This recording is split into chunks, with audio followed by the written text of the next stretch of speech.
Upon starting the preliminary task, my group had very little experience with the processes that were involved in creating a film.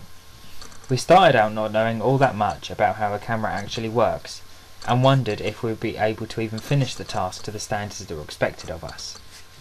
We went into filming our preliminary task with very little time spent on planning our shots, as although we had created a storyboard, I felt we did not have enough knowledge on which shot types were suitable for each shot, and we were quite inexperienced.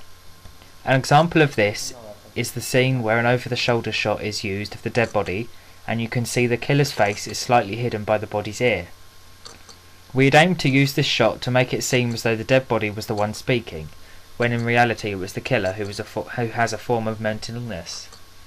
After watching our prelim back, however, I do not feel that this scene worked very well, as it comes across as quite confusing to the audience.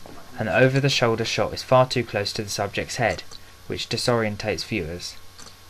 We learnt from this though, and in our final task we made sure our narrative was much easier to follow, and made sure our camera shots were a little clearer and easier for viewers to understand. Having created both the prelim task and the main task, I feel that my knowledge of the different types of camera angles and shots has increased. Another point to make about our preliminary task was the continuity. We chose to shoot our prelim in an empty classroom, and in all of our shots the room is visibly empty. However, in one of the shots of the killer, there is a backpack on the table that wasn't there in all of the other shots, which marks not enough attention paid to our continuity. For our final task, we made sure that our continuity flowed, and we ended up with a film that does not contain any errors such as this one.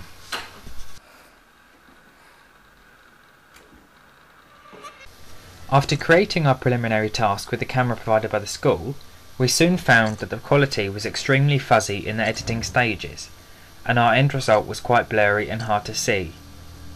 We originally planned to make sure we would pick up a different camera from the school for our final film, as we did not wish to end up with a blurry main task. However, this did not go according to plan. For our main task, we planned to shoot our film over one weekend, spending both Saturday and Sunday nights filming. However, after finishing school on Friday afternoon and getting home to realise that in fact no one in our group had actually picked up the camera from the school, we had to then rely on Van's DSLR camera he had at home. We went into filming on Saturday evening not knowing if Van's camera would produce a good quality image or not, and we were worried that our film would end up having a bad quality image. In the end though, Van's camera worked well, and so forgetting to pick the camera up from school was actually not as catastrophic as it first seemed, as we ended up with a film that was a great improvement in terms of image and sound quality. Through this, however, I have learnt that knowing exactly who will be in charge of the camera and other props is a vital process in order for things to run smoothly, and that we were actually very lucky our group member had his own camera at home.